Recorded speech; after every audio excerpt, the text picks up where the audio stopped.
A'udzubillahi minasyaitonirrajim. Bismillahirrahmanirrahim. Alhamdulillahi rabbil alamin, nahmaduhu wa nasta'inu wa nastaghfiruh wa na'udzu billahi min syururi anfusina wa min sayyiati a'malina.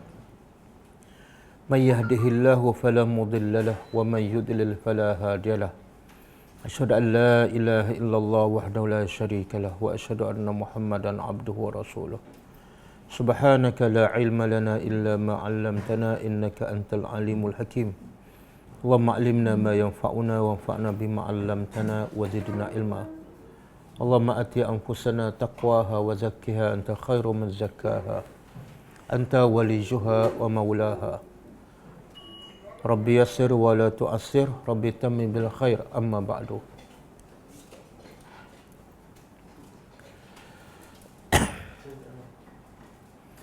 Okay, insyaAllah hari ini kita sambung tadabbur surah Al-A'raf. Ayat yang ke-44. Surah Al-A'raf ayat 44. Muka surat 156.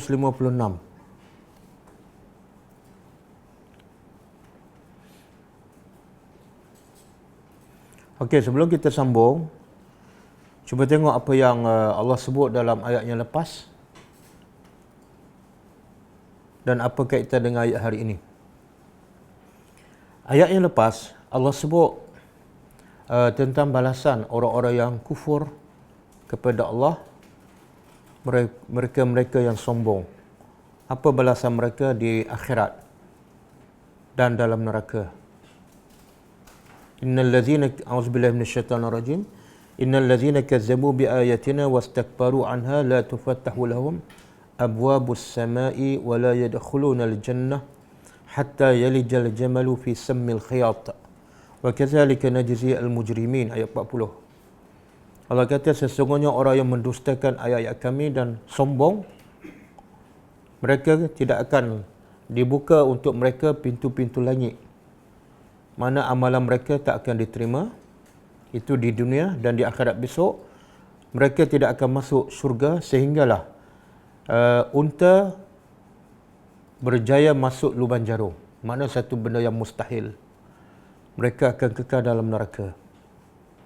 Kemudian Allah begitu juga balasan mereka yang mendustakan ayat-ayat Allah ialah bagi mereka ada mihad. Dalam neraka Jahannam Allah sediakan untuk mereka hamparan. Tapi hamparan itu pun daripada api. Dan wa min fawqihim, di atas badan mereka ada selimut, ghawashin. Tapi selimut pun daripada api. Begitulah Allah balas kepada orang-orang yang zalim. Kemudian Allah cerita pula balasan kepada orang yang beriman. Wallazina amanu wa amilus solihat la nukallifu nafsan illa wus'aha. Ulaika ashabul jannah hum fiha khalidun. Dan orang-orang yang beriman dan beramal soleh, kami tidak pernah membebankan lebih daripada kemampuan mereka untuk mentaati perintah Allah. Yang mampu mereka lakukan, yang tak mampu mereka tak perlu lakukan. Dan balasan mereka adalah ashabul jannah. Mereka masuk syurga dan kekal.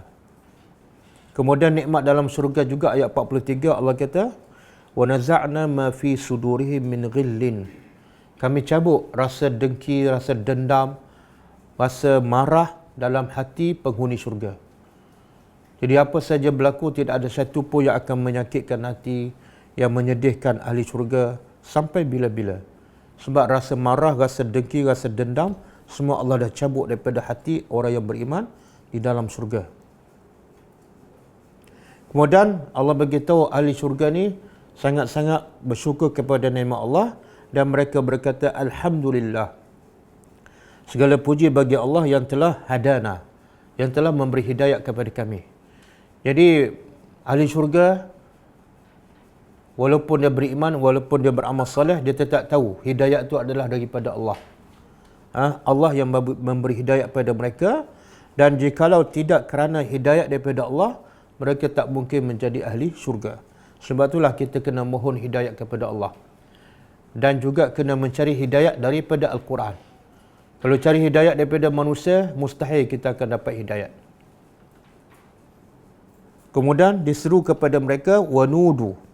Di hujung ayat 43 kan. Wanudu, dan mereka diseru dalam syurga ataupun sebelum masuk syurga dengan sambil berkata kepada ahli syurga, tilkumu al-jannah. Itulah syurga yang kamu diwariskan. Bima kuntum ta'malun, dengan disebabkan amalan yang kamu lakukan semasa di dunia. Jadi uristumu tu, sebagaimana kita sebut minggu lepas kan, ahli syurga mewarisi syurga. Waris ni ialah satu benda, satu nikmat yang kita dapat tanpa penat lelah, tanpa susah payah. Jadi ada pendapat mengatakan ahli syurga akan dapat syurga dia, hasil penat lelah dia. Yang kedua, dia akan dapat syurga orang lain. Sebab setiap orang ada satu tempat di syurga dan ada satu tempat di neraka. Kalau si fulan masuk neraka, maka syurganya akan diwarisi oleh orang lain. Makna lebih kurang, ahli syurga akan dapat dua syurga. Satu milik dia, satu lagi milik ahli neraka. Begitu juga ahli neraka ada tempatnya di syurga. Ahli neraka ada tempatnya di syurga, ahli syurga pun ada tempatnya di neraka. Jadi neraka ahli syurga akan diwarisi oleh ahli neraka yang lain. Ada juga pendapat mengatakan uristumuha, bukan waris, tapi syurga itulah syurga yang kamu telah diberi oleh Allah. Kamu telah dianugerah oleh Allah. Okey. Ayat 44, ayat hari ini ialah Allah nak bagi tahu bagaimana setelah masing-masing masuk syurga. Yang tadi, proses masuk syurga dan masuk syurga kan belum lengkap, belum sempurna. Ayat hari ini Allah nak bagi tahu setelah masing-masing semua ahli syurga masuk syurga, ahli neraka masuk neraka, apa pula berlaku? Proses apa yang seterusnya? Kita tadabbur. Okey. A'udzubillahi minasyaitonirrajim. Wa nada, dan nada telah menyeru.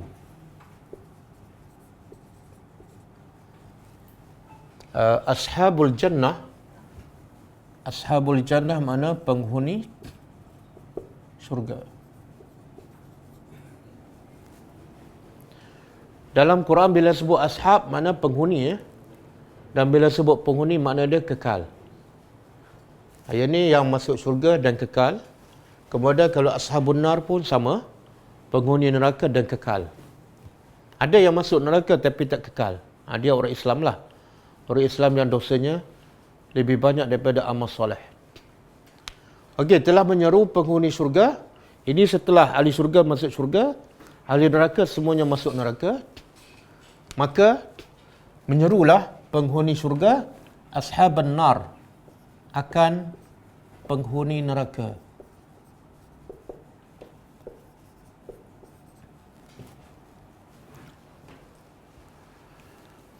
Jadi berlaku tak komunikasi antara penghuni syurga dengan penghuni neraka? Berlaku tak? Berlaku. Bentuknya macam mana? Kita tahu kan, syurga di atas, neraka di bawah. Dan juga nanti kita akan belajar antara syurga dengan neraka ada satu benteng yang dinamakan Al-A'raf. Makna jarak tu jauh. Dan kita juga diberitahu oleh Nabi, jarak antara satu tingkat di syurga dengan tingkat syurga yang lain 100 tahun. Begitu luas, begitu jauh. Tapi dalam keadaan begitu sekalipun, ahli syurga boleh bercakap dengan ahli neraka. Apa teknologi yang digunakan? Kemudian ahli neraka pula dia cakap dengan apa? Dia dalam api ni. Kita kalau duduk dalam api boleh tak cakap telefon? Boleh tak? Macam mana dia boleh bercakap ni? Jadi ahli syurga dalam jarak yang jauh dia boleh nampak ahli neraka dan boleh bercakap. Ahli neraka pun dalam kepanasan, dalam jarak yang jauh dia boleh nampak ahli syurga dan boleh bercakap. Dia bercakap dengan apa ni? Dia sekarang, sebab itulah kata ulama, teknologi yang semakin canggih, bila semakin dekat dengan kiamat, teknologi semakin canggih. Dulu kita tak nampak kan, kadang-kadang dulu tak boleh nak bercakap pun, semua pakai surat je. Lepas tu boleh bercakap saja, gambar tak boleh tengok kan. Sekarang boleh bercakap dalam jarak yang jauh dan boleh tengok video dalam jarak yang jauh. Apa yang berlaku di US, UK, kita boleh tengok sekarang. Kan? Itu baru di dunia. Maka tak mustahil boleh berlaku di akhirat. dengan telefon jenis apa dia pakai tak tahu. iPhone ke, Samsung ke. Video call lah, video call. Kita kalau video call tepi api macam mana? Terbakar tak? Ini video call dalam api ni. Dalam neraka. Jadi penghuni syurga bertanya ataupun menyeru kepada penghuni neraka. Apa soalannya? An qad wajadna, bahawa sesungguhnya wajadna, kami telah dapati, kami ahli syurga telah dapati ma wa'adana, apa yang telah dijanjikan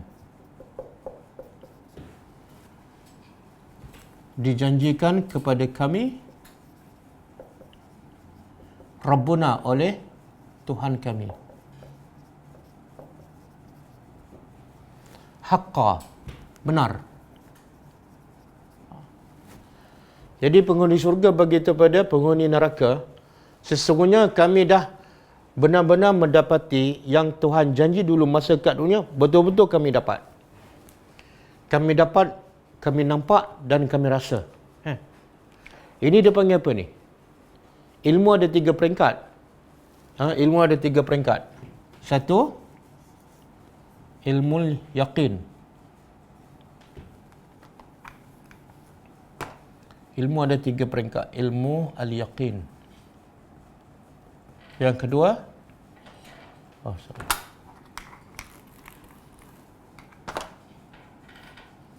satu, ilmu al-yaqin. Yang kedua, ainul yaqin. Yang ketiga, haqqul yaqin.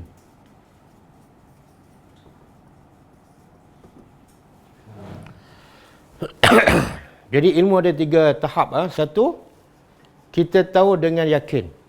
Setakat tahu, setakat maklumat. Macam janji Allah dalam di masa kat dunia, kita baca Quran, kita faham dan kita yakin. Tapi setakat ilmu sahaja. Tahap yang lebih tinggi ialah ainul yaqin, iaitu bila kita nampak. Contohnya, kita bila di padang mahsyar nanti kita dah nampak syurga kan?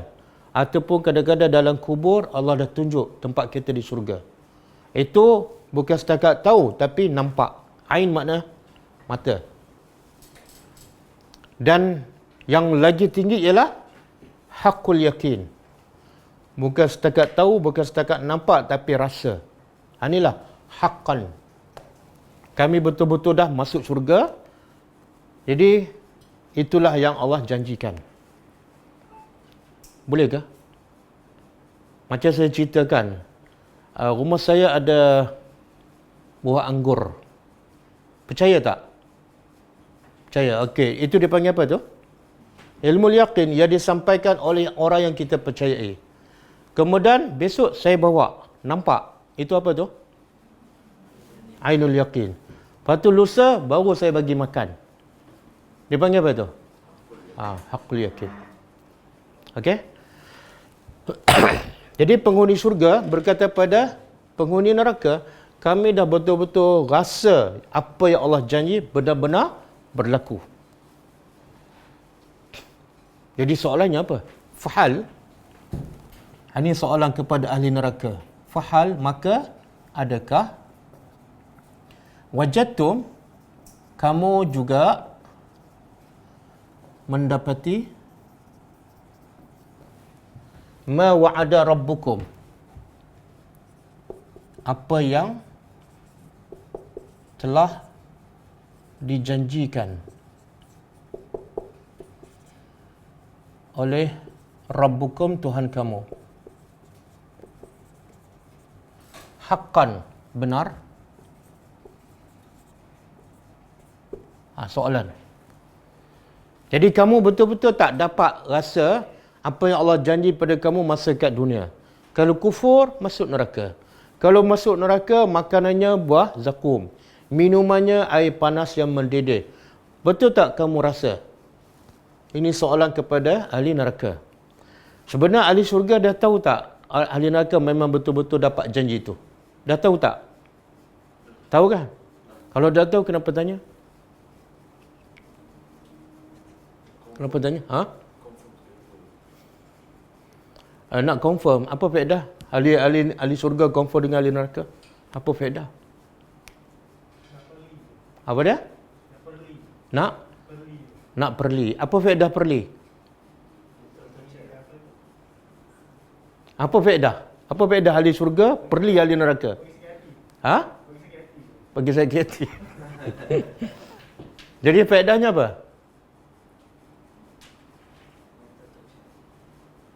Apa dia? Seksa mental. Itu kepada ahli neraka, kepada ahli syurga apa faedahnya? Apa dia? Puas hati. Geram aku kan. Dulu aku cakap tak dengar. 3 tahun aku berdakwah tak nak dengar kan. Dia dalam tafsir, dalam Al-Quran Allah tak sebutlah apa hikmahnya. Tapi dalam tafsir ulama mengatakan sebenarnya Allah bagi ahli syurga boleh nampak apa yang berlaku dalam neraka, dan ahli neraka nampak nikmat ahli syurga. Supaya apa? Supaya ahli syurga semakin bersyukur pada Allah. Bila dia nampak api dalam neraka dan kawan tu kena bakar, dia rasa, ya Allah, bersyukurnya aku tak jadi ahli neraka. Maka dia akan bertambah syukurnya. Dan ahli neraka akan bertambah bila dia nampak ahli syurga dalam nikmat, dia rasa, ya Allah, lagi dia menyesal. Betul lah azab dari segi mental. Ini orang sekarang tak fikir benda ni kan.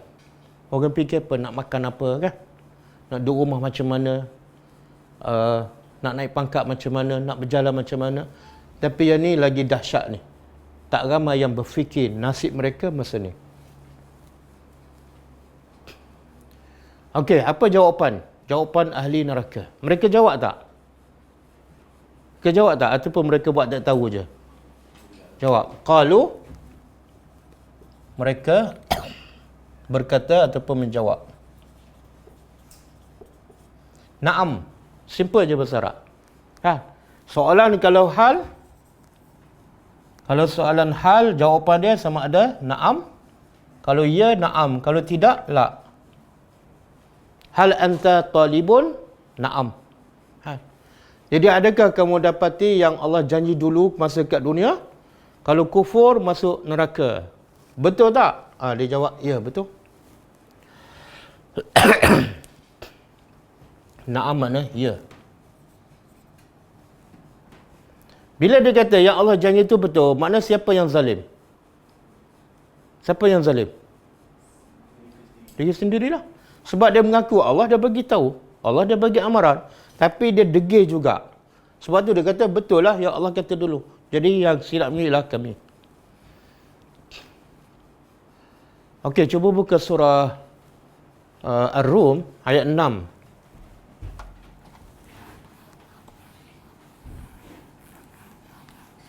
Ayat 6 dan 7.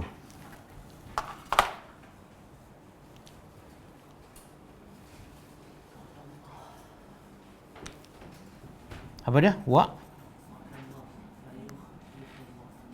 Wa'da ke wa'du? Wa'dallahi la yukhlifullah.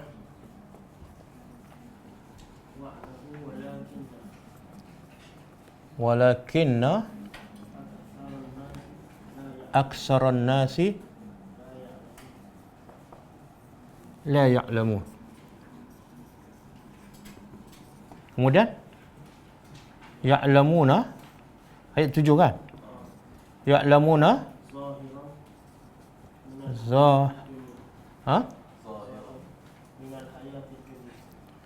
zahira minal hayatid dunya wa hum anil akhirati hum ghafilun.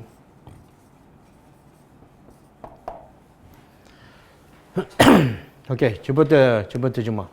Wa'dallah. Janji Allah. Ini janji Allah ni. Janji Allah daripada orang yang beriman, iaitu syurga, dan kepada orang yang tak beriman, iaitu neraka.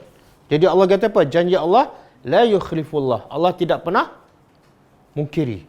Allah tak pernah mungkir, betul-betul berlaku.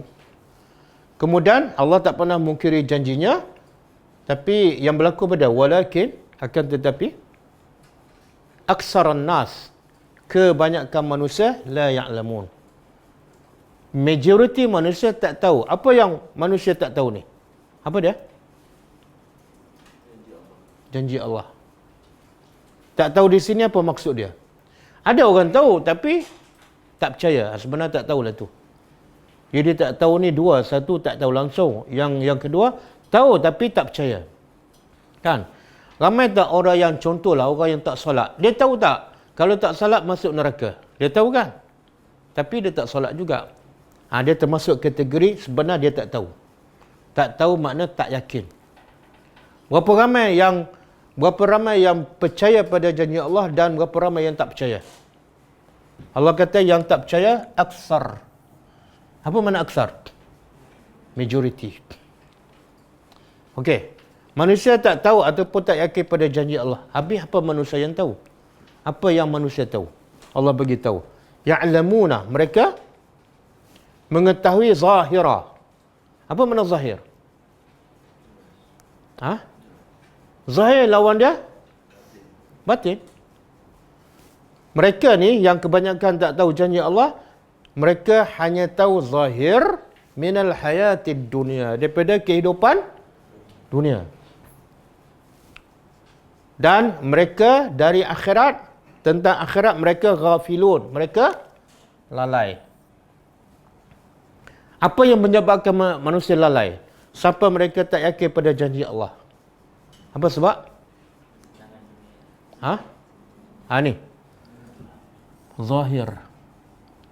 Yang manusia tahu, kebanyakan manusia tahu zahir kehidupan dunia. Tengok Allah sebut zahir. Allah tak kata mereka tahu kehidupan dunia. Tak. Mereka tahu hanya zahir kehidupan dunia. Apa dia? Zahir kehidupan dunia, seronok. Itu je dia tahu. Kalau makan, dia tahu apa? Nak sedap. Bukan nak beribadat. Kalau berjalan, dia tahu apa? Puas hati kan? Zahir. Tapi, dia tak tahu. Lebih pada itu ialah nak melihat kebesaran Allah. Kalau ada duit banyak, dia tahu zahir saja. Apa dah? Ada duit banyak, senang nak buat apa-apa, nak pergi mana-mana. Zahir. Tapi hakikatnya apa? Dalam duit banyak tu ada musibah. Kan? Jadi dunia ni, zahir dunia ni macam apa? Macam kita makan gula kan? Gula tu manis tak? Sedap tak? Tapi di sebalik itu, jadi kebanyakan orang tahu zahir gula tu manis. Tapi tak ramai tahu gula tu membawa kepada kencing apa? Kencing manis. Pasal dipanggil kencing manis? Dia yang punca penyakit kencing manis bukan sebab makan benda yang manis sahaja kan? Betul kan? Makan nasi boleh jadi kencing manis tak? Tapi nasi tak manis. Nanti doktor bagi briefing pada saya nanti. Kenapa dinamakan penyakit kencing manis? Okey. Ini penyakit manusia. Apa dia? Kenapa? Tengok susunan ayat. Kebanyakan manusia tak yakin dengan kehidupan akhirat. Janji Allah yang baik, mereka tak yakin. Puncanya apa? Tertipu dengan zahir kehidupan dunia. Dunia Nabi kata, semua indah. Allah jadikan dunia cantik, warna hijau, menarik. Bila tengok, teringin. Memang Allah sengaja jadikan benda dunia ni menarik. Sebab apa? Untuk menguji. Kalau Allah jadikan dunia ni tak ada tarikan, apa jadi? Tengok telefon pun benci je, kan? Tengok TV pun rasa macam nak pecah je. Apa jadi? Tak adalah ujian. Tengok perempuan rasa meluak je. Tak adalah ujian. Jadi benda yang salah ni Allah jadi ada tarikan. Dan sebaliknya benda yang baik Allah jadi tak ada tarikan. Tak ada tarikan. Betul kan? Tengok iPhone dengan Quran terjemahan. Mana yang tertarik? iPhone. Tengok makanan. Tengok kelas apa? Kelas tadabbur dengan kelas untuk apa ni, untuk usahawan, untuk naik pangkat, iaitu lebih menarik kan. Pergi melancong dengan pergi melancong dalam kelas tadabbur, yang mana ada tarikat?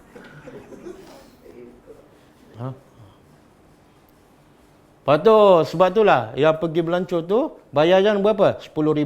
Dia bayar cash. Yang kelas tadabbur free of charge. Tak ramai datang. Betul kan? Ni.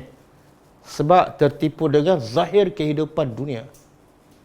Bila dia tertipu dengan zahir kehidupan dunia, membawa penyakit seterusnya. Apa dia? Ghafilun. Lalai daripada. Dia terlupa. Lepas ni dia mati. Lepas ni dia akan pergi ke akhirat. Inilah akibatnya. Okey, boleh Semoga kita tidak termasuk dalam golongan yang lalai dengan kehidupan dunia.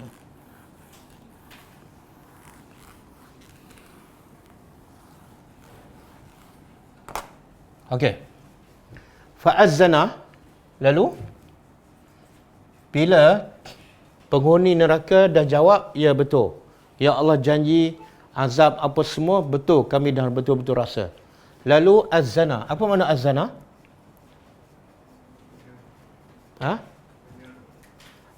Dilaungkan. Lalu melaungkan.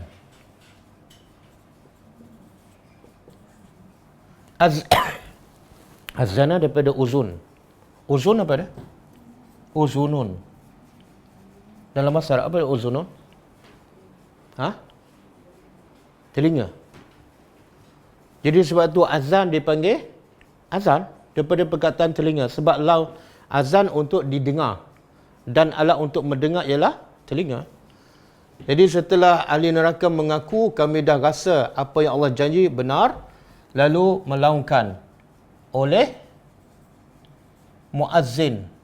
Muazzin ni siapa? Ini bukan muazzin kat masjid ni. Ada mengatakan malaikat, ada mengatakan penjaga neraka. Oleh malaikat lah. Apa yang dilaungkan, apa yang diumumkan, pengumuman, iaitu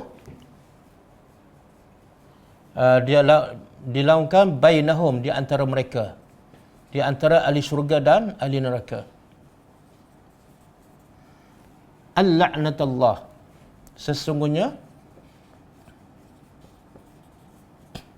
laknat Allah, ala zalimin, ke atas orang-orang zalim. Okey. Apa maksud ni? Apa maksud laknat? Siapa tahu? Laknat ialah at-tardu min rahmatillah, iaitu jauh daripada rahmat Allah. Laknat ialah jauh daripada rahmat Allah.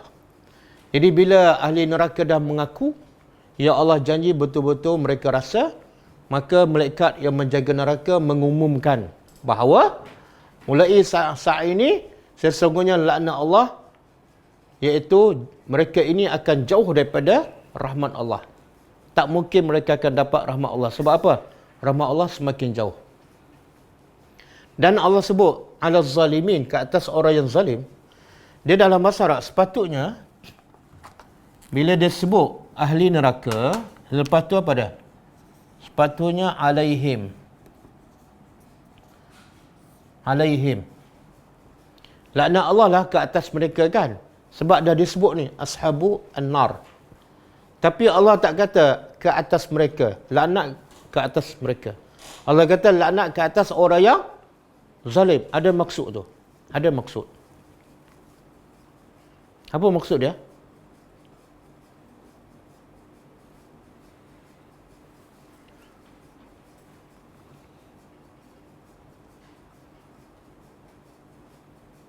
Apa maksud?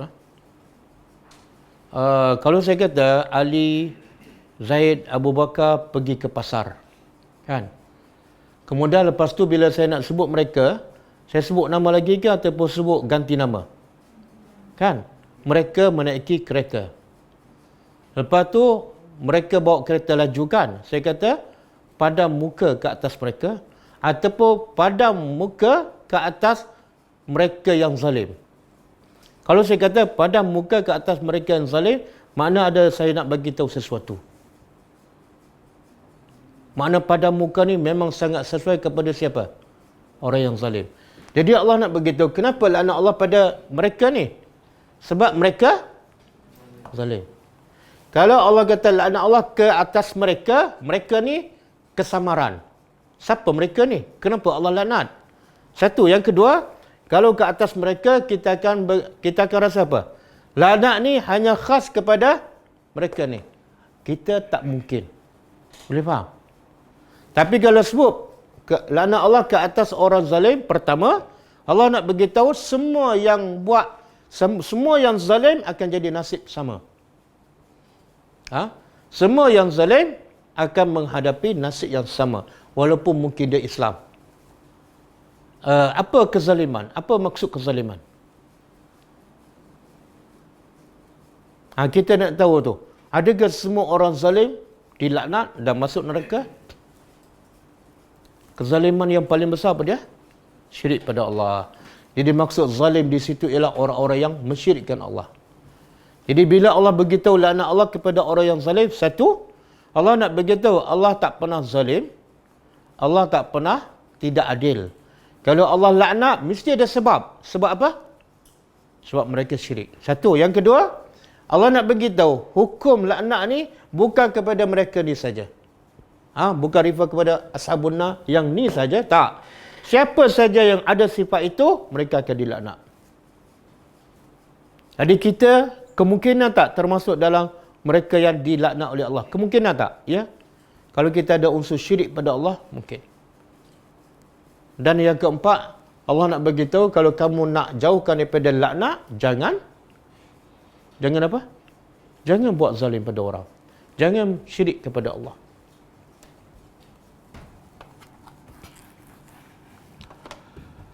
Okey.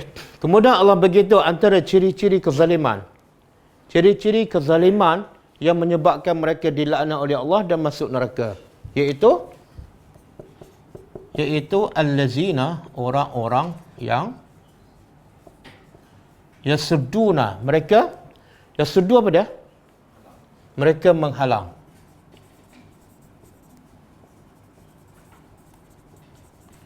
An sabilillah, dari jalan Allah. Apa maksud ni? Zalim antaranya ialah mereka menghalang daripada jalan Allah. Dalam ayat ni Allah sebut tak menghalang siapa? Cuba perasan. Ada tak? Tak ada kan? Jadi menghalang siapa ni sampai dia zalim dan sampai dilaknat oleh Allah? Dia menghalang siapa? Tak menghalang dari jalan Allah, tapi menghalang siapa? Yang paling zalim ialah dia halang diri dia sendiri daripada jalan Allah. Ada tak orang halang diri sendiri? Aku nak halang diri aku daripada solat. Ada? Ada tak? Bila dia tak buat, sebenarnya dia menghalang dirinya daripada jalan Allah. Sabilillah ni maksud dia apa saja jalan yang membawa kita kepada Allah. Sabilillah lah. Contoh kita tadabbur kan. Dengan kita tadabbur, kita kena Allah. Ini fi sabilillah. Lepas tu Nabi kata, siapa yang keluar untuk menuntut ilmu, siapa yang keluar untuk menuntut ilmu, untuk kena Allah, untuk cinta pada Allah, kemudian Nabi kata dia seperti orang yang keluar fi sabilillah sampai dia balik ke rumah. Jadi pahala kita ni, pahala datang belajar sama seperti pahala orang keluar fi sabilillah. Okey. Satu, dia menghalang diri. Yang kedua, menghalang siapa? Orang lain. Tapi Allah tak sebut sini. Kalau dia menghalang orang lain, makna dia juga menghalang diri sendiri. Betul tak? Dia halang orang, tak nak orang tu bagi belajar agama. Sebenarnya dia juga menghalang dirinya. Betul kan? Macam mana tu? Kalau dia tak nak orang tu beriman, sebenarnya dia pun dah tak beriman dah. Mana mungkin dia beriman tapi tak nak bagi orang beriman. Bila tak nak bagi orang beriman, dia sendiri tak beriman. Okey? Dan satu lagi kata ulama, menghalang orang daripada jalan Allah, sama ada halal dirinya sendiri ataupun orang lain, boleh berlaku secara tak sedar. Boleh berlaku secara tak sedar. Macam mana tu? Dia tak nak belajar agama. Dengan kekayaan, dengan pangkat apa, dia kata saya busy, saya tak ada masa. Sebenarnya dia telah menghalang dirinya fi sabilillah. Satu. Yang kedua, secara tak sedar juga dia menghalang anak isterinya daripada belajar agama. Sebab apa? Biasa anak-anak ikut siapa? Bapa, mak bapa. Kalau mak bapa tak pergi belajar agama, mak bapa tak solat, biasanya anak ikut. Jadi bapa ni secara tak langsung menghalang anaknya juga daripada sabilillah. Itu berlaku secara kita tak sedar. Jadi bila anak kita nak belajar agama, biarkan. Bahkan kita kena suruh dan galakkan. Okey, kemudian wayabghunaha, dan mereka apa ni? Yabghu, apa makna yabghu?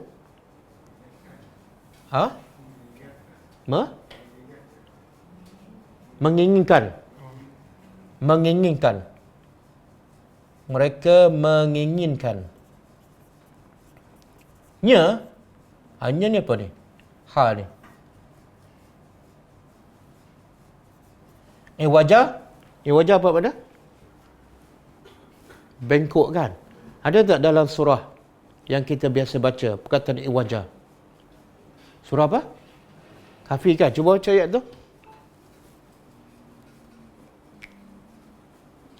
Alhamdulillahillazi anzala ala abdihi alkitab wa lam yaj'al lahu iwaja. Jadi mereka inginkan jalan Allah tu menjadi bengkok. Faham? Satu, dia menghalang dirinya dan orang lain daripada jalan Allah. Yang kedua, dia nak, siapa-siapa yang nak pergi ke jalan Allah, dia akan pusing. Contoh, nampak macam nak pergi kepada jalan Allah, tapi dia pusing dengan buat amalan bid'ah. Ini termasuk ni. Dah menyimpang dah. Bila buat bid'ah, tak akan sampai pada Allah. Sebab syarat nak sampai pada Allah, mesti apa? Fattabi'uni. Kan? Qul in kuntum tuhibbunallah, kalau kamu cinta Allah, ikut Nabi. Jadi yabghunaha in wajah, makna salah satu cara ialah dia menyelewengkan agama, manhaj. Okey, yang ni kamu tak payah belajarlah yang sunnah-sunnah, belajar yang bid'ah. Ini termasuk ni. Lepas tu kadang-kadang kita nampak belajar agama tapi bergaduh. Belajar agama tapi maki hamun kan. Sebab apa ni? Ada iwajah. Di Islam mengajak kita pada kasih sayang, mengajak pada perdamaian. Bila sama-sama Islam bergaduh, ada masalah ni. Mungkin di sini. Iwajah. Okey, wahum, dan mereka bil akhirah, dengan kehidupan akhirat, kafirun, mereka ingkar. Ini beza orang beriman dengan orang kafir. Beza dia satu je. Kalau orang kafir dengan akhirat, kufur. Kalau orang beriman dengan akhirat, beriman, yakin kan? Ada tak satu ayat? Ya Allah bagi tahu sifat orang beriman ialah yakin dengan hari akhirat. Wabil akhirati hum yuqinun. Ayat apa ni? Wabil akhirati hum yuqinun. Ayat apa? Surah apa ni?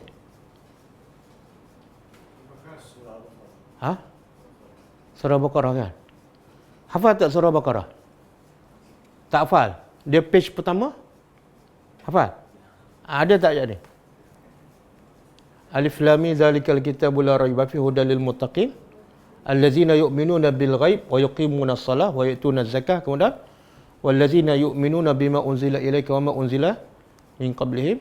Kemudian wahum, tersilap.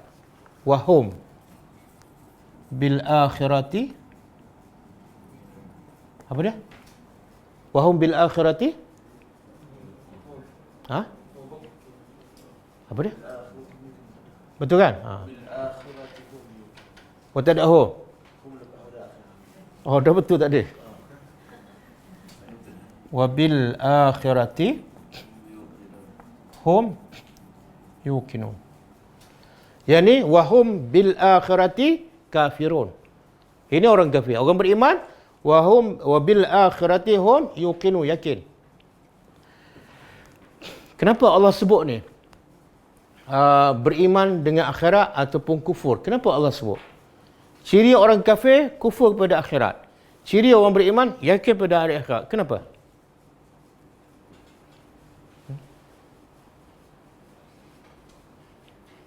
Dan Allah pun sebutkan, bila sebut beriman dengan Allah, yu'minuna billahi, lepas tu Allah sebut wal yaumil akhir.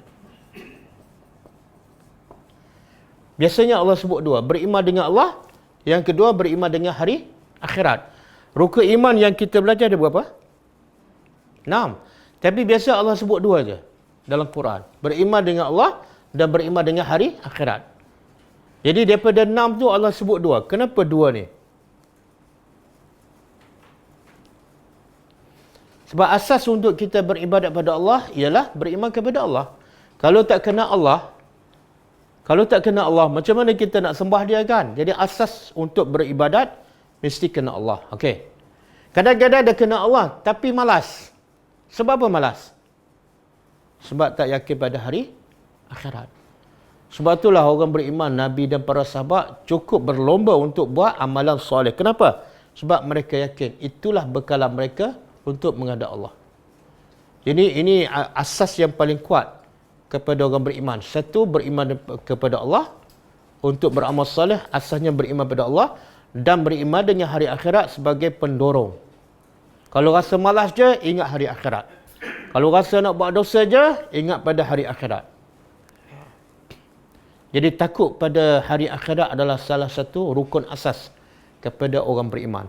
Kalau kita tengok surah, Allah sebut sifat al-abrar.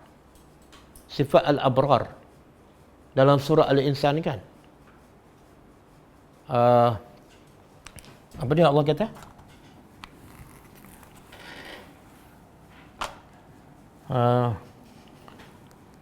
Yufuna bin nazri.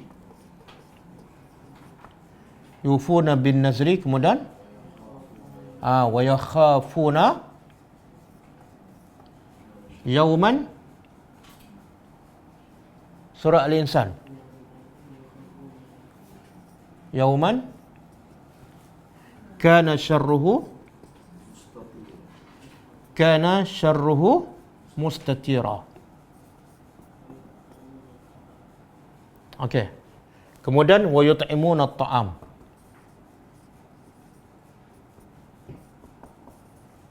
Ala hubbihi miskinan wa yatiman wa asira. Okey.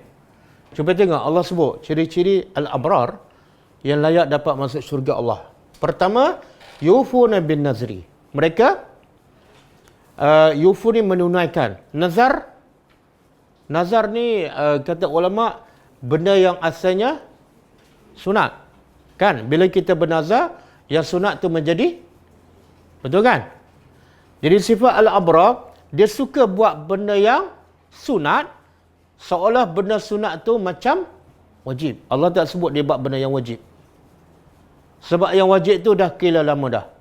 Allah bagi tahu al-abrar, benda yang sunat pun dia buat macam wajib. Okey. Apa pendorong dia? Apa pendorong al-abrar untuk buat benda yang wajib dan sunat? Apa dia? Wa yakhafuna. Mereka takut pada hari kana syarruhu. Yang kejahatan, keburukan hari itu mustatira, akan merebak. Jadi pendorong al-abrar untuk buat amal soleh apa dia? Takut pada hari akhirat, takut pada azab Allah. Lepas tu Allah sebut sifat al-abrar. Sebab dia takut pada hari akhirat, takut pada azab Allah, mendorongnya untuk buat apa pula? Wa yut'imuna at-ta'am. Mereka suka memberi makan kepada siapa? Makanan yang mana ni? Yang Yang dia suka dan bagi pada siapa? Miskin. Apa yang mendorong ni? Al-abrar suka bagi makan, suka cari orang miskin. Apa pendorong dia? Ni. Yakhafuna yawman. Sebab itulah kalau kita duk fikir hidup kita sahaja, kita tak akan cari orang miskin. Tapi kalau kita fikir lepas ni mati, lepas mati nak jumpa Allah, aku nak jawab apa depan Allah? Ramai orang miskin lapar, aku senang dan mewah setiap hari kan. Kalau sentiasa ingat pada akhirat, mendorong untuk dia membantu orang miskin. Okey?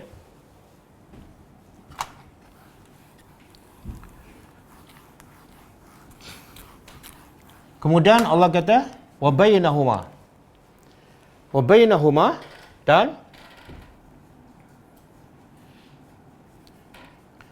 di antara keduanya. Di antara keduanya apa dia? Surga.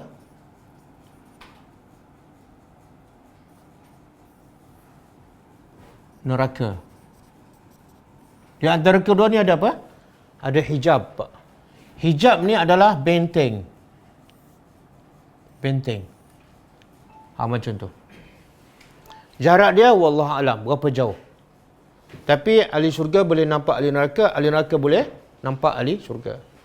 Okey, di antara mereka ada hijab benteng. Wa 'alal a'raf, dan di atas al-a'raf. Apa makna al-a'raf? Apa dia? Asal dia apa dia? Dia a'raf jama' urfu. Urfu ni adalah benda yang tinggi dan nampak jelas. Benda yang tinggi dan nampak jelas. Sebab tu salah satu sebab kenapa dinamakan Arafah. Arafah tahu kan? Sebab Arafah tu tempat tinggi tu. Kita duduk kat Arafah, kita nampak kat bawah. Maka sebab tu dia panggil Arafah. Dan urfu ni daripada perkataan apa? Urfu ad-dik. Urfu ad-dik. Ad-dik apa? Ayam jantan. Jadi urfu kat mana? Urfu ayam jantan ialah benda yang tinggi dan nampak jelas. Apa dia? Dia panggil apa tu? Balung. Balung. Jadi nama dia dalam bahasa urfu. Jadi kenapa tempat ni dinamakan Al-A'raf? Sebab dia tinggi ni. Tinggi. Jadi ada orang kat sini, dia nampak ahli neraka, dia nampak ahli syurga. Okey, di atas kita tak payah terjemah sebab maksud kita dah tahu dah. Al-A'raf, rijalun, ada rijal lelaki, tapi maksud di sini perempuan pun ada. Perempuan jangan shock sendiri lelaki perempuan ni ada ni. Ada orang-orang ya'rifuna, mereka kenal. Jadi al-araf pun daripada perkataan arafat, tahu. Kan? Ni ya'rifu. Daripada arafat juga ada perkataan ma'rifah, kan? Apa makna ma'rifah? Mengetahui, pengetahuan. Jadi yang di atas araf ni, yang duduk kat sini ni, ya'rifuna. Mereka kenal. Mereka kenal siapa? Kullan. Setiap. Setiap apa ni? Setiap yang duduk kat neraka dan setiap yang duduk kat surga, dikenal. Okey, dikenal daripada apa? Dikenal daripada apa? Tanda apa? Apa tandanya? Apa dia? Muka yang duduk kat sini hitam gelap. Muka yang duduk kat sini cerah bercahaya. Dia tak tahu nama tapi tahu daripada tanda. Jadi yang duduk kat tembok ni kenal semua yang dalam neraka. Ini ahli neraka ni muka gelap. Iaitu muka bercahaya. Bisimahum, dengan tanda-tanda. Jadi kita boleh tahu, di pada masa kita boleh tahu dah siapa ahli syurga, siapa ahli neraka, kan? Daripada apa? Daripada tanda. Salah satunya muka. Okey. Cuba buka surah Al-Hadid ayat 13.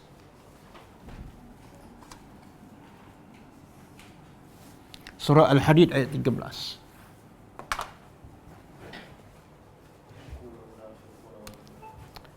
Apa dia? Yaqul wa yaqulu al-munafiquna wal muna ha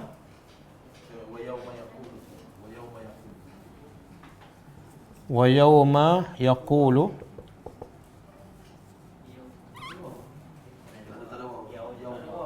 tak ada wa yawma yaqulu al-munafiqun wal muna lillazina amanu unzuru naktabis unzuruna naktabis min nurikum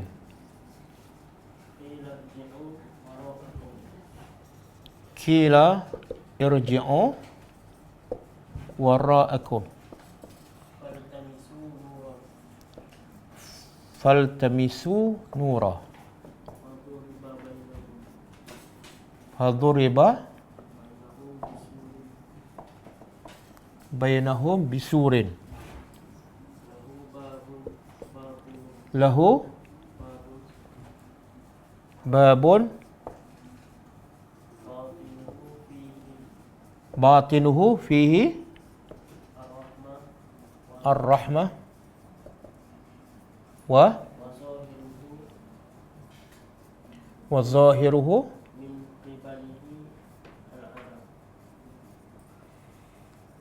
kibalihi al-azab. Okey, cuba terjemah. Pada hari itu yaqulul munafiqun, orang-orang munafik berkata. Ada pendapat mengatakan dia berkata ni masa melalui dekat nak melalui titian sirat. Jadi orang munafik ada cahaya. Orang beriman pun ada cahaya. Tapi bila nak melalui titian sirat, Allah tarik cahaya orang munafik. Gelap. Bila Allah tarik cahaya orang munafik, apa kata mereka? Pada hari itu berkata orang munafik. Wal munafiqat, lelaki, munafik yang lelaki dan munafik yang perempuan. Jadi perempuan pun ada yang munafik. Mereka berkata kepada siapa? Lillazina amanu, kepada orang yang beriman. Unzuruna. Apa makna unzuruna? Kalau lalu titian sirat kan? Ini titian sirat. Sebelum ni orang beriman dengan munafik dua-dua ada cahaya. Bila orang beriman masuk titian sirat, orang beriman kekal dalam cahaya, orang munafik ditarik cahayanya. Maka kata orang munafik unzuruna. Apa makna unzuruna? Tunggu kami. Tunggu kami. Untuk apa? Naktabis. Untuk kami mengambil ataupun menumpang min nurikum, dari cahaya kamu. Qila, maka dikata pada orang munafik, kamu nak cahaya kan? Lalu dikata, tak disebut siapa yang berkata, irji'u. Kalau kamu nak cahaya, undur balik sikit. Undur. Wara'akum faltamisu, dan carilah cahaya. Sebenarnya ada tak cahaya kat belakang tu? Tak ada. Kalau tak ada, kenapa? Dikata pada orang munafik, undur ke belakang. Sebagai perli. Nak cahaya kan? Okey, undur. Akhirnya dia tak akan dapat cahaya. Kemudian lepas tu apa berlaku? Faduriba. Maka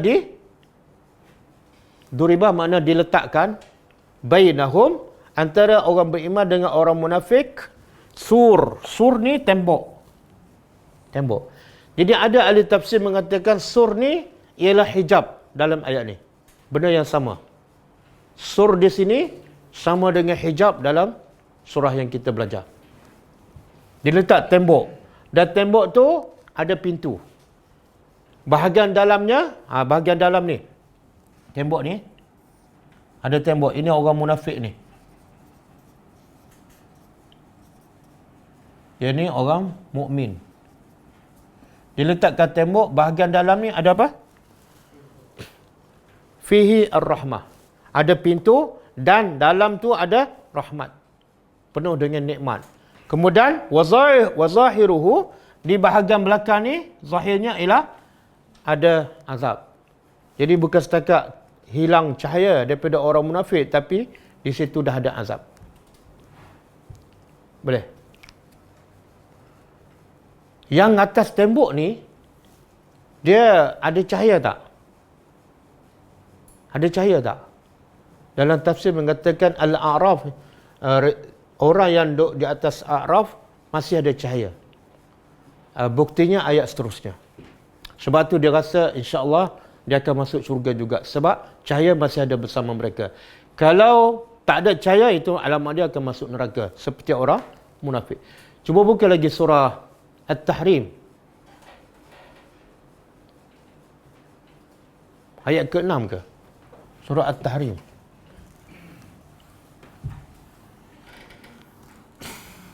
Ya ayyuhallazina amanu tubu ilallahi taubatan nasuha. Ayat 8 kan?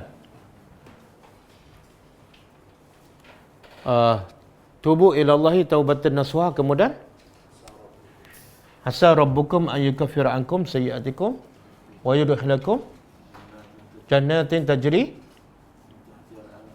Lepas tu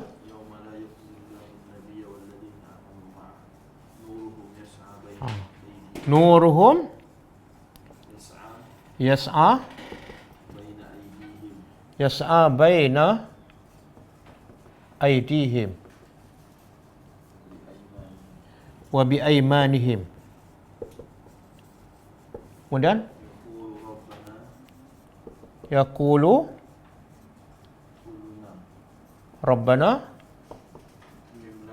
atmim lana nurana waghfir lana innaka ala kulli syai'in qadir. Okey. Allah beritahu keadaan masa di pada mahsyar nanti, nuruhum, cahaya orang-orang yang beriman. Orang beriman ada cahaya, yas'a, berlaku di mana ni? Baina aidihim, depan mereka, dan wa bi aymanihim, dan kanan kiri mereka. Jadi benda yang di akhirat kita tak boleh nak fikir. Kadang-kadang duduk dengan orang munafik dan cahaya orang beriman ada depan ada belakang, tapi cahaya tu tak kena pada orang munafik walaupun jaraknya tak jauh. Itu kuasa Allah. Jadi cahaya orang beriman ada depan ada belakang ada kanan. Kemudian yaquluna, orang beriman berdoa. Apa doa dia? Jadi di akhirat besok boleh lagi tak berdoa? Boleh. Apa doanya? Apa yang diminta pula di akhirat besok? Rabbana, wahai Tuhan kami, atmim lana. Apa makna atmim?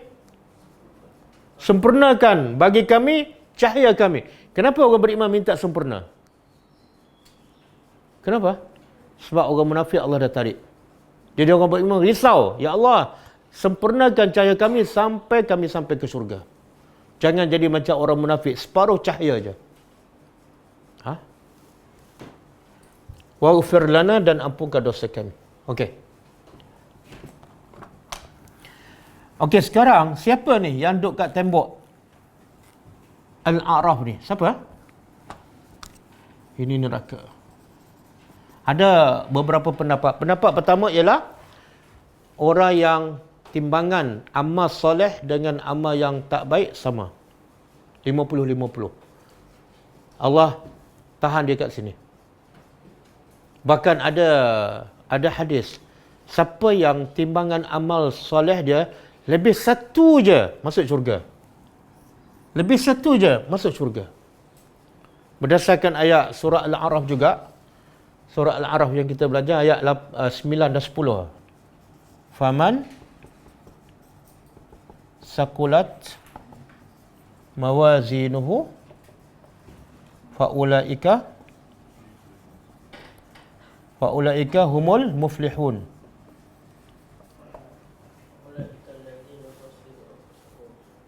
Tak, itu lepas tu khafat kan? Sebelum. Lepas ni baru faman khaffat. Waman khaffat mawazinuhu, apa dia? Faulaika Faulaika allazina khasiru anfusahum. Okey. Cuba terjemah. Allah kata apa? Faman saqulat. Siapa yang ayat berapa ni? Yang atas ni, separuh ni saya tak ambil daripada awal. Ayat 8, separuh daripada ayat 8, yang bawah ayat 9 kan? Okey. Allah kata siapa yang sakulat, yang berat timbangan amal solehnya. Walaupun lebih satu je, katalah kat sini 350. Sini 351. Maka faulaika humul muflihun. Lebih satu je. Dan waman khaffat, siapa yang ringan timbangan amal salihnya, maka itulah orang yang rugi. Katalah dia kat sini berapa?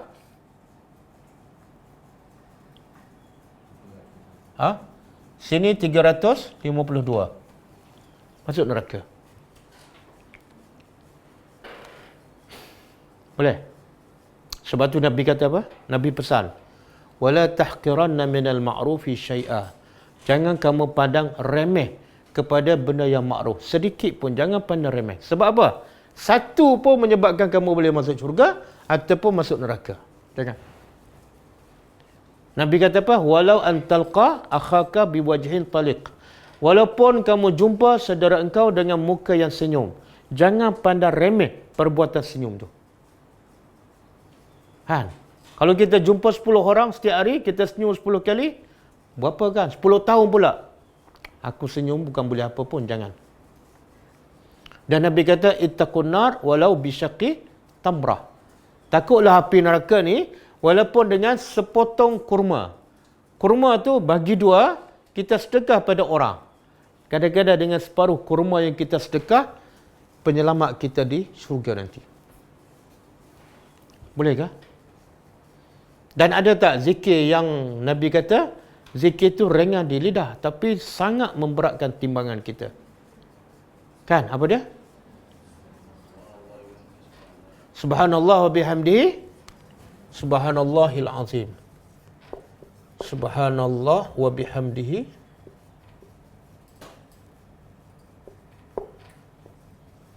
Subhanallahil azim.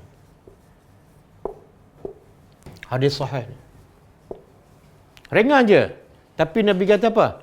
Walaupun ringan, tak ramai yang sebut. Dia kalau mengata orang berat kan, penat, tapi yang tu yang lagi ramai. Cuba sebut 10 kali. Subhanallah wa bihamdihi, Subhanallahil azim. Subhanallah wa bihamdihi, Subhanallahil azim. Subhanallah wa bihamdihi, Subhanallahil azim. Subhanallah wa bihamdihi, Subhanallahil azim. Subhanallah wa bihamdihi, Subhanallahil azim. Subhanallah wa bihamdihi, Subhanallahil azim. Subhanallah wa bihamdihi, Subhanallahil azim. Subhanallah wa bihamdihi, Subhanallahil azim. Subhanallah wa bihamdihi, Subhanallahil azim. Subhanallah wa bihamdihi, Subhanallahil azim.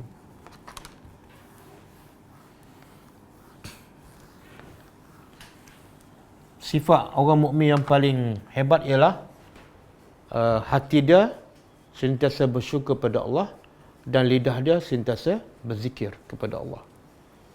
Okey, kita habiskan. Kemudian wanadau. Wanadau, dan mereka menyeru.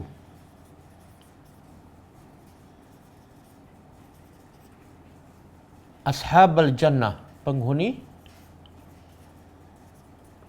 surga. Siapa ni yang menyeru ni? Ni lelaki yang berada, orang yang berada di atas tembok benteng Al-Arab. Dia nampak ahli syurga, dia pun panggil, Assalamun alaikum. Sejahteralah, dia bagi salam. Sejahteralah ke atas kamu.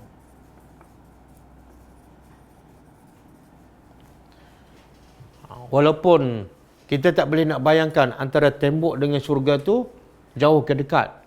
Kalau jauh macam mana boleh dengar, wallahu alam. Tapi bila yang duduk atas tembok ni, yang atas Al-A'raf nampak ahli syurga, dia bagi salam. Assalamun alaikum. Lam yadkhuluha. Mereka lam yadkhuluha mana belum masuk. Belum memasukinya. Wahum yatma'un. Sedangkan mereka yatma'u apa dia? Dah jadi bahasa Melayu. Tama'a. Tamak. Mereka tamak. Siapa yang tamak ni? Yang duduk atas Al-A'raf. Dia tamak apa ni? Tamak masuk syurga. Mana bila dia tamak, dia syarat orang nak tamak apa dia? Yang tak dapat dan dia ada peluang tak nak dapat. Dia kalau tak ada peluang nak dapat, boleh tak kita tamak? Saya SPM dapat 9E, tapi saya tamak nak masuk universiti. Tak boleh. Jadi syarat nak tamak mesti ada peluang, ada syarat dia. Sebab itulah ahli yang duduk atas A'raf ni memang dia masih ada cahaya dan dia akan dimasukkan ke syurga akhirnya. Okey? Lupa saya sebut tadi. Yang ditahan di Al-A'raf ni siapa tadi? Orang yang timbangannya antara baik dengan jahat sama. Satu.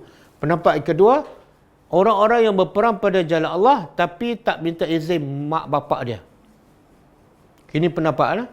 Jadi dia akan masuk syurga sebab apa? Dia berperang pada jalan Allah. Tapi ditahan sebab apa? Sebab tak dapat izin mak bapak. Sebab itulah penting nak buat apa-apa minta izin mak bapak. Dan ada pendapat juga yang ketiga mengatakan ini adalah anak-anak orang musyrikin. Anak-anak orang kafir yang mati kecil. Tapi pendapat itu tak kuat. Okey? Jadi kita ada tiga. Satu syurga. Yang kedua neraka. Yang ketiga Al-A'raf. Kita nak yang mana? Nak yang mana?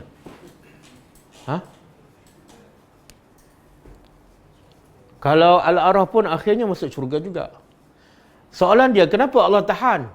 Kenapa Allah tahan sedangkan akhirnya Allah akan masuk syurga juga? Nak mendera. Apa dah?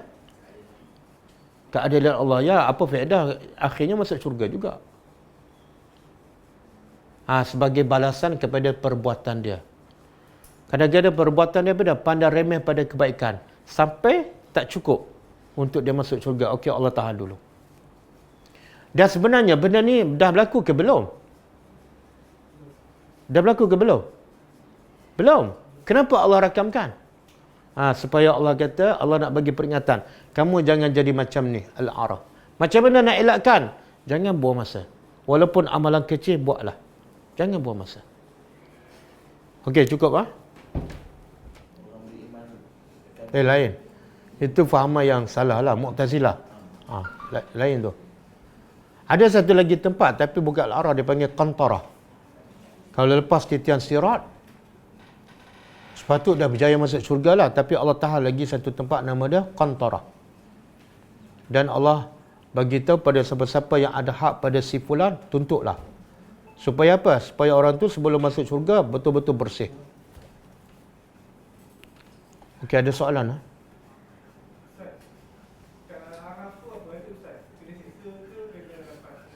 Transit. Transit. Tak ada kena seksa. Dia akhirnya akan masuk syurga. Kena tahan. Wallahu a'lam. Wallahu a'lam. Tak disebut dalam Quran berapa lama. Tapi penantian itu satu kesan.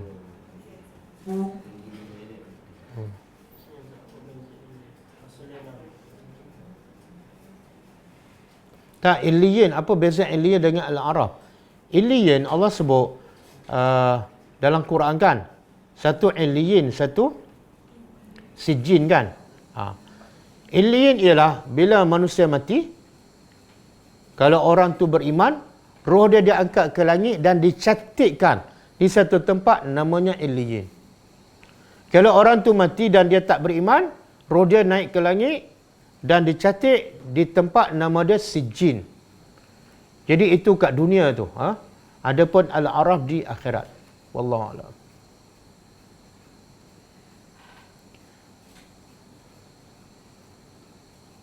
Apa hukumnya wanita Muslim memotong rambut di salon yang tukang cukur? Dia ulama beza pendapat lah.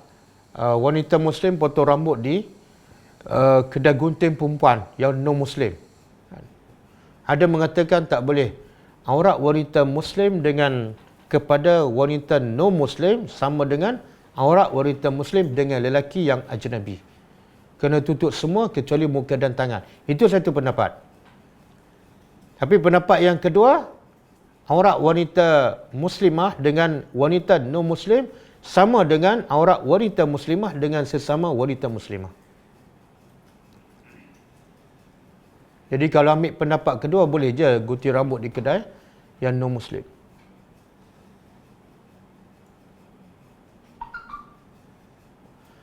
Apa makna perkataan akhir tu? Apa dia perkataan akhir?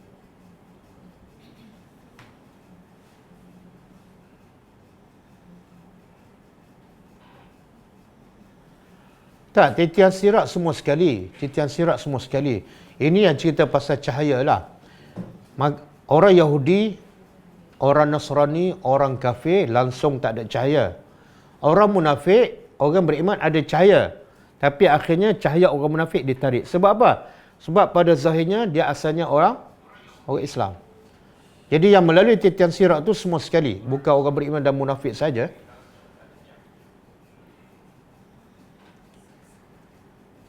Untuk betul sikit dah.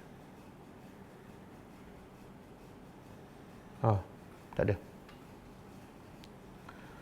Bolehkah kita membuat pelaburan dalam bentuk emas dan berniaga? Apa-apa pelaburan yang halal, yang patut syariah boleh je. Tak ada masalah. Yang tak boleh bila ada unsur-unsur haram seperti riba, kezaliman, ambil hak orang. Wallahu a'lam. Benarkah orang yang banyak sebut Alhamdulillah nanti termasuk dalam golongan yang akan dikeluarkan daripada Al-A'raf? Tak ada dalil lah. Yang banyak sebut zikir Alhamdulillah akan dikeluar daripada A'raf. Tak ada dalil. Tak ada dalil. Yang pentingnya semua yang akan ditempatkan di Al-A'raf akhirnya akan masuk syurga.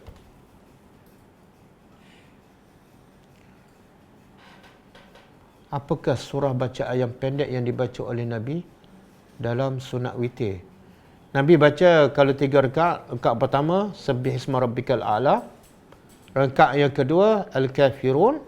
Rakaat yang ketiga, Qul huwallah. Yang kata rakaat yang terakhir Nabi baca 3 kul, tidak ada dalil lah. Tapi kalau kita nak baca, tak salah. Nabi tak pernah baca satu rakaat witir yang terakhir 3 kul. Nabi tak baca. Tapi kalau kita nak baca, tak salah.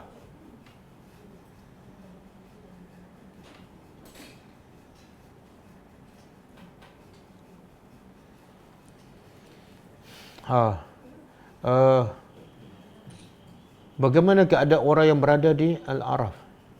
Bagaimana keadaan dia? Allah tak cerita detail lah. Allah tak cerita detail. Yang Allah cerita yang kita belajar tadi. Lebih pada tu kita tak boleh cerita. Sebab benda yang di akhirat ni benda ghaib. Tak ada siapa tahu kecuali Allah yang beritahu. Wallahu a'lam. Bolehkah Ustaz terangkan apa maksud penyakit ain? Penyakit ain ni kita tengok satu benda yang menakjubkan kita, tapi kita tak kembalikan kehebatan yang kita tengok tu kepada Allah. Contoh kita tengok, cantiknya baby ni. Setakat tu je, ada kemungkinan baby tu kena penyakit ain. Tapi kalau kita kata, cantiknya, Masya Allah, Tabarakallah, insya Allah terhindar daripada penyakit ain. Dan penyakit ain ni bukan boleh kena pada orang saja, boleh kena pada diri sendiri juga. Contoh kita banggakan, kereta aku ni mungkin yang paling mahal di taman ni kan. Itu boleh kena penyakit ain.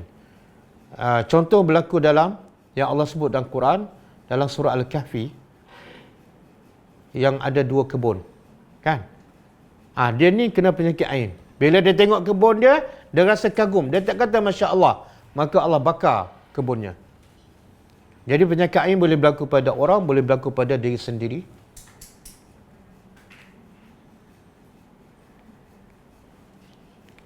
Kita selalu baca Fatihah ataupun apa-apa surah dan kita sedekahkan pahala kepada arwah ibu bapa. Apabila kita sedekahkan, adakah kita masih dapat pahala itu? Tak, yang buat amalan soleh ni, ulama beza pendapat lah. Tengok apa jenis amalan. Kalau sedekah, ulama sepakat sampai. Sedekah orang hidup kepada orang mati, ulama sepakat sampai. Kalau doa orang hidup kepada orang mati, ulama sepakat sampai. Tapi kalau baca Quran, tahlil, ulama beza pendapat. Kalau mazhab Syafi'i, baca Quran tak sampai pada orang mati, kecuali daripada anak kepada mak bapak yang meninggal. Kalau mazhab Hanbali, sampai. Kita baca Fatihah ke, baca Yasin ke, baca surah Baqarah ke, kemudian lepas kita baca, kita niat sedekah pahala kita baca kepada si mati. Sampai. Dan kita sendiri dapat pahala tak? Kita dapat.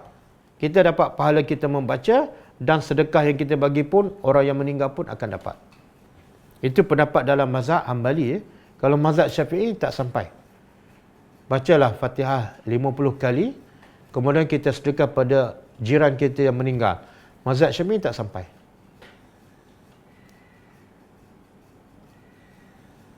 Betul ke Ustaz? Anak yang meninggal sebelum balik akan menunggu ibu bapanya di pintu syurga. Saya tak pastilah, saya tak jumpa dalil lah. Anak yang meninggal masa kecil akan menunggu di pintu syurga. Saya tak jumpa dalil. Cuma yang ada dalil ialah anak yang mati masa kecil, kalau mak bapak tu sabar, anak tu akan tarik mak bapaknya ke syurga. Tapi syarat dia, mak bapak tu sabar. Dia tarik tu, dia tunggu kat mana? Wallahualam. Ada hadis riwayat Ibn Abbas memohon 10 cahaya. Ada kesah, wallahualam, saya tak pernah dengar. 10 cahaya. Sebenarnya orang Islam ada 1 cahaya dah cukup dah. Tadi anak yang mati maka bila kita jumpa dia, usia dia masa dia mati juga atau masa dia meninggal umur 7 tahun. Sekarang kita mana juga jumpa dia, apakah umur dia masih 7 tahun ataupun Tak. Bila ahli syurga akan masuk syurga, semua umurnya standard, iaitu 33. Dia tak ada budak-budak, kanak-kanak tak ada dalam syurga. Jadi siapa nak main kanak-kanak, main puas-puas kat syurga dunia. Semua 33. Semua 33.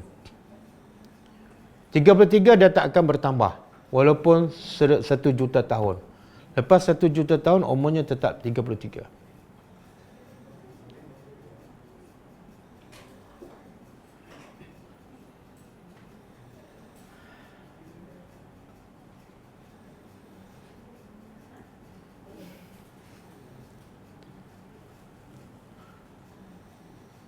Kenapa Allah menggunakan untuk orang kafir kalimah hum duduk sebelum kalimah akhirat, dan Allah menggunakan untuk orang beriman kalimah hum duduk selepas wahum bil akhirati kafirun wa bil akhirati hum yuqinun.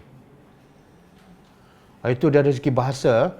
Yang mula-mula tu saya tak pasti. Tapi kalau yang kedua, wabil akhirati hum yuqinun, Allah nak bagi tahu yang yakin pada hari akhirat hanya orang beriman sahaja. Sebab tu hum di tengah. Yang yakin pada hari akhirat hanya orang beriman sahaja. Bila dia tak yakin pada hari akhirat, dia tak beriman. Bila tak yakin, lawan dia apa? Ragu. Bila ragu pada hari akhirat, dia kafir. Wallahu alam. Orang yang terkena penyakit ain itu macam mana nak sembuh? Disebut dalam hadis, kalau orang tu kena penyakit ain, kalau kita yang sembuh, kita kena mandi. Kemudian air yang kita mandi itu tadah, kemudian mandikan ataupun siram orang yang ataupun baby yang kena penyakit ain. InsyaAllah hilang. Itu kaedah disebut dalam hadis Nabi SAW.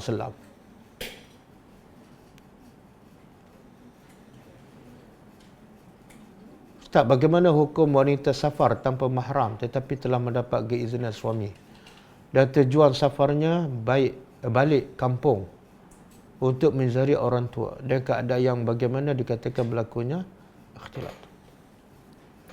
Wanita yang musafir tanpa mahram ni ada 2 pendapat lah. Satu pendapat tak boleh. Wajib musafir dengan mahram. sama ada suami ke, anak lelaki ke, pakcik dia ke. Kalau musafir juga, hukumnya berdosa. Kalau pendapat pertama lah. Kecuali darurah. Dia duduk luar negeri, suami dia meninggal, dan anak lelaki pun tak ada, dia kena balik ke Malaysia. Itu tak apa, itu darurah. Pendapat kedua, wanita boleh musafir walaupun tanpa mahram, sekiranya perjalanan tu aman dan selamat. Mula pergi dan mula sampai, perjalanan tu selamat. Kemudian ada sekumpulan wanita yang boleh dipercayai bersamanya, menemaninya. Itu pendapat kedua. Wallahu a'lam.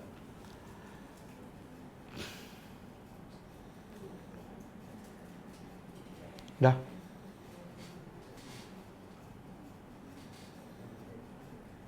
Bagaimana meningkat keyakinan diri untuk menyampaikan ilmu yang benar kepada orang?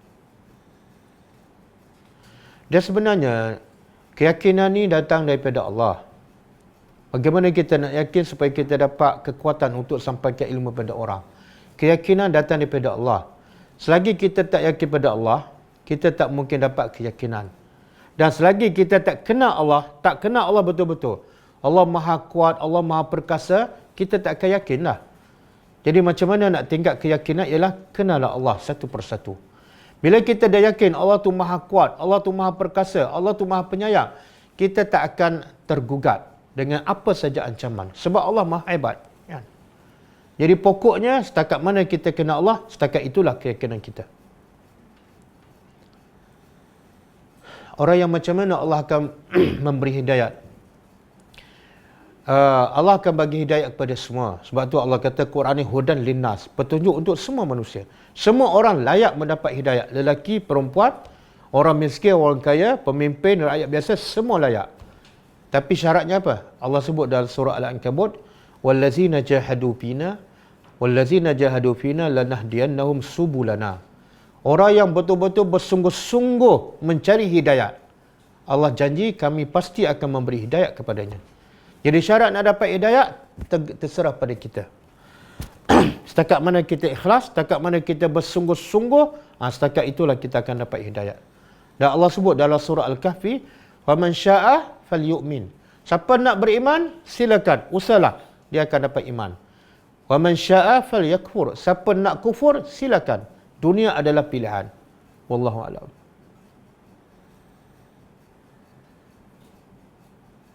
Okey, cukup ah? Dah. Apa beza perkataan Rabbana ighfir lana dengan Rabbana ighfir lana, iaitu kita minta dalam bentuk ramai. Rabbana, wahai Tuhan kami, ampunlah dosa kami. Kalau Rabbi firli, kita minta dalam bentuk kita seorang. Rabbi, wahai Tuhanku. Jadi Rabbana, wahai Tuhan kami. Rabbi, wahai Tuhanku. Itu je bezanya. Ada. Okey, cukup ah. Kita jumpa lagi besok insya-Allah pukul 2 petang. Daripada Bahau. Insya-Allah. Kita tutup dengan membaca tasbih kafarah. Subhanakallahumma wa bihamdika asyhadu an la ilaha illa anta astaghfiruka wa atubu ilaik. Assalamualaikum warahmatullahi wabarakatuh.